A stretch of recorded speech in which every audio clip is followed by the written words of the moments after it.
তোমরা কেমন আছো? আমি অনেক দিন কাজের জন্য ব্যস্ততার জন্য তোমাদের সঙ্গে গল্প করতে পারিনি।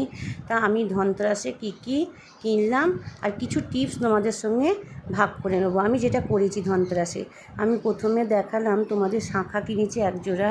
আমার শাঁখা বাঁধানো আছে, তাও একটা কিনলাম। আর হচ্ছে আমি কিছু পেতলের ঠাকুরের জিনিস কিনেছি। মা লক্ষ্মীর একটা গেলাস, কর্পূরদানি আমার আছে, একটা মেয়েকে দিয়েছি, একটা ফ্ল্যাটে আছে, আমার বাড়িতে যেন তো দুটো লাগে। আর এই লক্ষ্মীর সিঁদুর কোটো। তা আমাকে বৌদি বললো কি, যে দোকানে কিনি, কানলার ক্ষেত্রনাথের দোকান, পাইকারি দোকান। তোমরা যদি ফোন নাম্বারটা চাও তাহলে কমেন্ট করে জানিও, আমি তোমাদের দেবো। আমি এই সিঁদুরের মধ্যে বললো কি, তুমি সিঁদুর আর 1 টাকার কয়েন পুরে রাখতে। আমাকে বললো, ননদিনী, ধনতেরাসে নাকি কুবের প্রতিষ্ঠিত করতে হয়। সেটা আবার কি? কুবের তো আমাকে হাতে তুলে দিল, আমি নিয়ে এলাম। বললো কুবের হচ্ছে যে ধনলক্ষ্মীর ছেলে, জানো তো? লক্ষ্মী আর নারায়ণের ছেলে হচ্ছে কুবের, আর ধন হচ্ছে মেয়ে।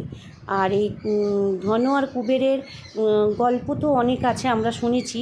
আর তার সঙ্গে কিছু টিপস ও বলে দিল, আবার বৌদি বলে দিল যে 1 টাকার কয়েন রাখবে, একটা লাল কাপড় নেবে, একটু ধনে দিবে।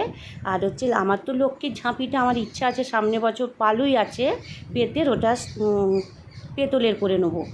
আর করি হলুদ, গোটা হলুদ 5টা, আর 5টা করি, ওগুলো তো আমি লক্ষ্মী পুজোয় দিয়েছিলাম। 5টা করি, এমনি একটা তিল করি, তারপরে চামর, এগুলো সব দিয়েছিলাম। চিরুনি, আয়না, এগুলো নাকি হচ্ছে ধনলক্ষ্মী। তুমি এইভাবে ধনতেরাসের দিন রাখো আর ধনলক্ষ্মী কুবেরকে পুজো করো, দেখবে তোমার সমস্ত সমস্যা থেকে তুমি মুক্ত হবে।